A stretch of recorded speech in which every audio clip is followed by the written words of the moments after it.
Hello दोस्तों, welcome back to my YouTube channel. दोस्तों आज की वीडियो में बात करने वाले हैं जो दोस्तों कि अगर आपने मोटर देखा होगा कि एसी मोटर तथा डीसी मोटर देखा होगा तो आप देख कर ही मोटर को पहचान लगा सकते हैं कि वह कौन सी एसी मोटर है, कौन सी डीसी मोटर है। वह कैसे, जैसे कि जानते हैं अगर डीसी मोटर में देखें तो उसकी स्ट्रक्चर जो है दोस्तों, उसकी स्ट्रक्चर में देखें तो ये इसका प्लेन साइड रहता है, मतलब प्लेन साइड है। लेकिन अभी अगर हम एसी मोटर की बात करें तो एसी मोटर देखें तो इसका जो स्ट्रिप बना होता है दोस्तों, जो मोटर में हमारा स्टेटर पार्ट में उसको जो स्ट्रिप बना हो तो उसके द्वारा हम एसी तथा डीसी मोटर दोनों में डिफरेंस बता सकते हैं, मतलब देख कर ही पता कर सकते हैं कि वह एसी मोटर है, डीसी मोटर है। अब बात करें दोस्तों जो एसी मोटर में जो हमारे है, एसी मोटर में जो स्ट्रिप क्यों लगी होती है तथा डीसी मोटर में स्ट्रिप जो है वह क्यों नहीं होती, यह क्वेश्चन आपके मन में आना चाहिए कि आखिर क्यों ऐसा होता है कि स्ट्रिप डीसी में नहीं है तो एसी में है। इसके लिए हम इसका एक जवाब है दोस्तों। फर्स्ट अगर देखें तो सबसे पहले पर्पज स्ट्रिप का यूज जो एसी मोटर में होता है दोस्तों, एसी मोटर में कूलिंग के लिए किया जाता है, मतलब वह हमारे कूलिंग के लिए मेन पर्पज होता है, उसको कूलिंग के लिए किया जाता है। अब बात करें दोस्तों, चलिए सबसे पहले उसकी वर्किंग देखें कि मोटर की वर्किंग कैसे होता है। जैसे कि आप जानते हैं अगर एसी मोटर की वर्किंग देखें तो एसी मोटर में होता है दोस्तों स्टेटर पार्ट होता है तथा एक होता है रोटर पार्ट होता है। जब हम स्टेटर में सप्लाई देते हैं तो दोस्तों, तो स्टेटर में सप्लाई देने पर हमारा एक चारों तरफ जो एयर गैप होता है हमारा रोटेटिंग मैग्नेटिक फील्ड जनरेट होता है, रोटेटिंग मैग्नेटिक फील्ड जनरेट होता है, जिससे एक ईएमएफ जनरेट होने के बाद रोटेटिंग मैग्नेटिक फील्ड जनरेट होता है, जो हमारा रोटर के द्वारा कट करके हमारा रोटर रोटेट करता है। एक हमारा ईएमएफ जनरेट करने से ये फायदा हो गया दोस्तों कि हमारा रोटर को रोटेशन प्रदान करता है। लेकिन इसका एक डिसएडवांटेज भी होता है दोस्तों। इसका डिसएडवांटेज यह है कि अगर ईएमएफ तो जनरेट हो गया, लेकिन जो हमारे जहाँ पर वाइंडिंग स्टेटर पर हमारा जहाँ पर वाइंडिंग किया जाता है वहाँ पे हमारा एक ईएमएफ जनरेट होता है, क्योंकि वहाँ जिस पर वाइंडिंग किए जाते हैं वहाँ पे ईएमएफ जनरेट होता है, जो हमारा ईडी करंट लॉस कहलाता है। क्योंकि उसमें जो ईएमएफ जनरेट होगा दोस्तों, तो उसमें एक करंट फ्लो होगी तो वहाँ कोई वेस्ट होता है, क्योंकि स्टेटर के द्वारा हमारा जो स्टेटर के कोर के द्वारा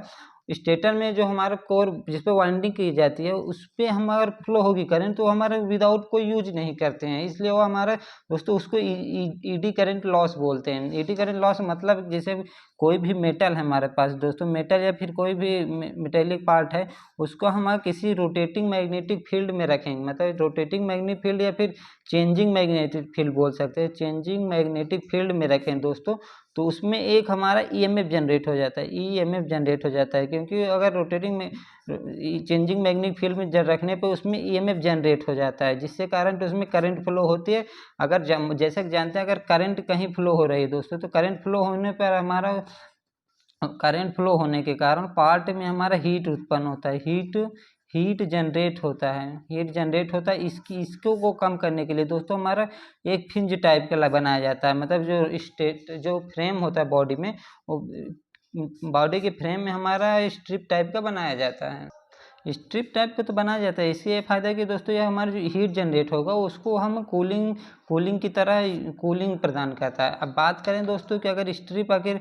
क्यों बनाया जाता है। अब जैसे कि जानते हैं अगर ट्रांसफार्मर में देखें तो ट्रांसफार्मर में इजीली देख सकते हैं जहाँ पर वाइंडिंग किए जाते हैं, वाइंडिंग तो की जाती है, उसको जो कोर पर वाइंडिंग किए जाते हैं उसको पतली पतली पट्टियों से बनाया जाता है, जिससे हमारा जो ईडी करंट का लॉस होता है दोस्तों, ईडी करंट का लॉस जो होता है वह हमारा कम होता है, इसलिए हम ट्रांसफार्मर के कोर को पतली पतली पट्टियों बनाया जाता है, जिससे ईडी करंट का लॉस को हम कम कर सकें। ईडी करंट का लॉस कम कर सकें इसलिए ट्रांसफार्मर में ईडी करंट लॉस नहीं होता है। अब बात करें मोटर में ईडी करंट लॉस होता है, इसलिए बॉडी में advantage eddy current losses, current flow होने के कारण हीट जनरेट होते हैं, हीट जनरेट करने के लिए कूलिंग सिस्टम का यूज किया जाता है। कूलिंग सिस्टम इसके लिए हमें दोस्तों फैन का भी पीछे से बैक साइड में फैन का भी यूज करते हैं, तथा हमारा फिंज के द्वारा उसके स्ट्रिप बनाया जाता है, जिससे हमारा हीट को ट्रांसफर होकर हीट उसमें ट्रांसफर हो जाती है, जिसमें कूलिंग प्रदान हो जाती है। दोस्तों आपके मन में क्वेश्चन आएगा कि क्या हम ट्रांसफार्मर के जैसे इसको भी हम पतली पतली स्ट्रिप के ऊपर वाइंडिंग कर सकते हैं, लेकिन नहीं, ऐसा नहीं कर सकते, क्योंकि जो स्टेटर वाइंडिंग होती है वो हमारा काफ़ी अगर पतली पतली स्ट्रिप करेंगे तो फ्रेम हमारा टूट सकता है, इसलिए हम स्टेटर को एक हार्ड मटेरियल के ऊपर इसको वाइंडिंग करते हैं, इसलिए हमारा लॉसेस भी ज़्यादा होता है। अब बात कर रहे हैं दोस्तों, जो मेन हमारा आता है कि एसी मोटर में तो हमारा लग गया कि आखिर क्यों होता है। अब बात करें डीसी मोटर में, जो दोस्तों जो डीसी मोटर में हमारा क्यों नहीं स्ट्रिप होता है। अगर जैसे डीसी मोटर की बात करें दोस्तों, जो डीसी मोटर में जो हमारा प्लेन होता है, डीसी मोटर की वर्किंग की बात करें दोस्तों, तो डीसी मोटर में जैसा कि आप जानते हैं उसकी फ्रीक्वेंसी जीरो होती है। जो डीसी मोटर की फ्रीक्वेंसी जीरो होती है तथा उसमें हम देखें तो जो एक मैग्नेटिक फील्ड जनरेट होता है वहाँ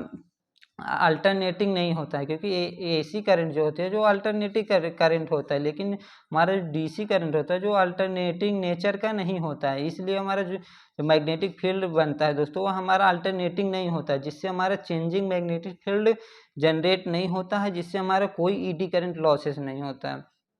कोई ईडी करंट लॉस नहीं होता, तो हमारा ईडी करंट लॉस नहीं होगा तो तुम्हारा कोई करंट फ्लो नहीं होगा बॉडी में करंट नहीं फ्लो होगा तो कोई हीट जनरेट नहीं होगा। हीट जनरेट नहीं होगी तो इसीलिए हमारे कोई स्ट्रिप की ज़रूरत नहीं होती, क्योंकि बॉडी में ईजिली हमारा